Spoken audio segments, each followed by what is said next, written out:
Hey there everyone, it's CandyEvie here and welcome to another Pokemon trivia video, where we take a look at random Pokemon topics. Today's video is going to be about Pokemon Fusion. But anyway, before we start, what exactly do I mean by Pokemon Fusion? Well, this is simply when two or more Pokemon fuse together to create something new. I just want to be clear on what I'm going to be covering in today's video though. I'm going to be looking at evidence and examples of Pokemon Fusion in the games, or any other official media, not fan creations. There's a Pokemon Fusion website that automatically creates fusions of any of the two original Kanto Pokemon. And there's a ton of really cool art out there for fusions from other generations. But let's get on with the actual video. In the main series games, Pokemon Fusion is possible with only 3 Pokemon, being Kyurem, Zekrom, and Reshiram. And this is because they were all originally the same Pokemon, so with the aid of the DNA splices, Kyurem can fuse with Reshiram to make White Kyurem, and can fuse with Zekrom to make Black Kyurem. And so, the original dragon would be a combination of all 3 of them. While Kyurem's case is undoubtedly fusion, the same can't necessarily be said for the Slowpoke line.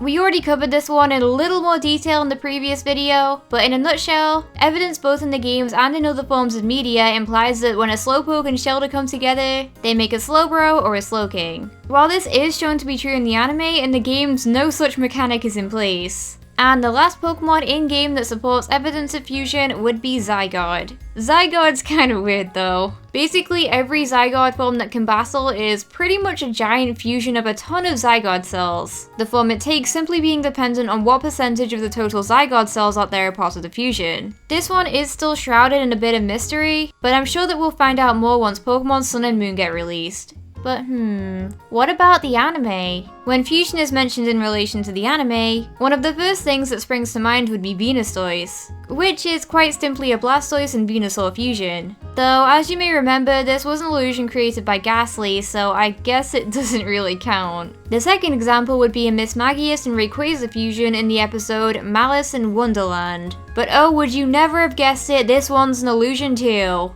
But with the manga, there's a little bit more to talk about. Say for example, thu-fi-zer, created by Team Rocket in the Pokemon Adventures manga. Remember the Eevee we talked about previously that could switch between all the known evolutions at will? Well, that was just a mere beta test for this thing. A fusion of Zapdos, Moltres, and Articuno. In the Pocket Monsters manga, Red's Clefairy had its DNA mixed with Mewtwo's, creating some weird Clefairy and Mewtwo mix. There's also the Pokemon Rebirth manga, which is where humans can fuse with Pokemon through the use of burst hearts. Though I'm not going to talk about this one much because it's a little off topic. We're talking about Pokemon fusing with other Pokemon, not humans. And the last example for the Pokemon manga would be this Palkia and Dialga fusion, which is shown in the form of a statue.